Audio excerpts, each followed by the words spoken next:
Hi friends, Usha's Ulagam UU ஃபேமிலிக்கு உங்களை அன்புடன் வரவேற்கிறேன். Hi friends, புரட்டாசி மாதம் ஸ்டார்ட் ஆகிடுச்சுங்க. பெருமாளுக்கு பிடிச்ச சூப்பரான சக்கரை பொங்கல் எப்படி டேஸ்டியாக செய்கிறதுன்னு இந்த வீடியோவில் பார்க்கலாம். வாங்க வீடியோக்குள்ளே போகலாம். ஒரு கப்பு பச்சரிசி எடுத்துக்கலாம். அதில் 2 ஸ்பூன் பாசிப்பருப்பு சேர்த்துக்கலாம். பாசிப்பருப்பு அதிகமாக சேர்த்தோன்னா சக்கரை பொங்கல் இறுக்கி போயிடும், சீக்கிரமாகவும் கெட்டு போயிடும்.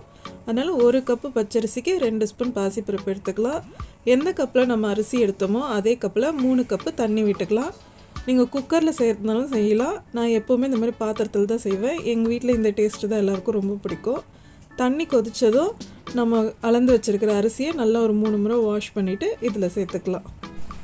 இப்போ நம்ம சேர்த்த அரிசி தண்ணி எல்லாம் கொதித்து வந்துருச்சுங்க. இப்போ நல்லா மிதமான தீ வச்சுட்டு ஒரு தட்டு போட்டு இப்படி மூடி வச்சிடலாம். தட்டுக்கும் பாத்திரத்துக்கும் கொஞ்சம் கேப் இருக்கட்டும், இல்லைன்னா சாதம் பொங்கி வெளியே வழிஞ்சிரும். இந்த மாதிரி வைக்கும் போது உள்ளுக்குள்ளேயே வெந்துடும் சாதம்.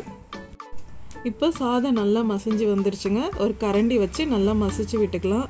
இந்த மாதிரி செய்யும் போது சாதம் ஒரு இடத்துல குறைஞ்சும் ஒரு இடத்துல அப்படியே இருக்கும். சாப்பிட்றதுக்கு நல்ல டேஸ்ட்டாக இருக்கும். இப்போ இதில் ஒரு சிட்டிக்கு உப்பு சேர்த்துக்கலாம். நல்லா 3 ஏலக்காய் நல்லா தட்டி சேர்த்துக்கலாம். நம்ம ஒரு பங்கு அரிசி எடுத்துடலாங்க. அந்த கப்புலேயே 2 கப்பு வெல்லம் சேர்த்துக்கலாம்.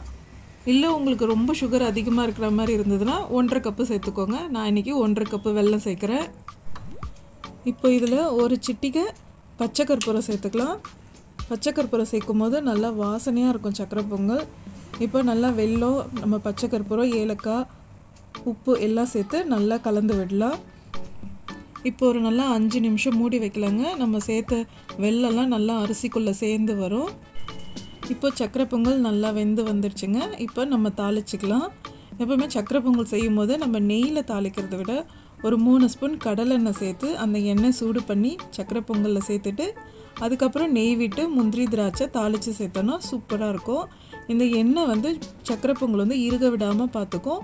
நெய் வந்து நல்லா டேஸ்ட் எடுத்து கொடுக்கும். நம்ம நெய்லேயே செஞ்சோன்னா சக்கரை பொங்கல் இறுக்கிடும், கொஞ்சம் சாப்பிட்டாலே நமக்கு திகட்டிடும். இந்த மாதிரி செய்யுங்க, சக்கரை பொங்கல் ரொம்ப சூப்பராக இருக்கும்.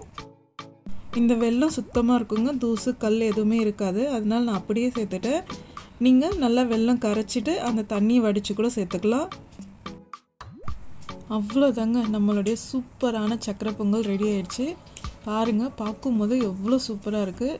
இப்போ கொஞ்சம் தலை இருக்கிற மாதிரி இருக்கும். ஆற கொஞ்சம் அப்படியே கெட்டியாகிடுங்க. நீங்களும் இந்த ஈஸியான சிம்பிளான சக்கரை பொங்கலை உங்கள் வீட்டில் செஞ்சு பாருங்கள். உங்களோட ஃபீட்பேக்கை கமெண்ட்டில் சொல்லுங்கள். இந்த வீடியோ பிடிச்சிருந்தா வீடியோக்கு ஒரு லைக் பண்ணுங்கள். உங்கள் ஃப்ரெண்ட்ஸ் அண்ட் ஃபேமிலிக்கு ஷேர் பண்ணுங்கள். நம்ம சேனலை மறக்காமல் சப்ஸ்கிரைப் பண்ணிக்கோங்க. தேங்க்ஸ் ஃபார் வாட்சிங்.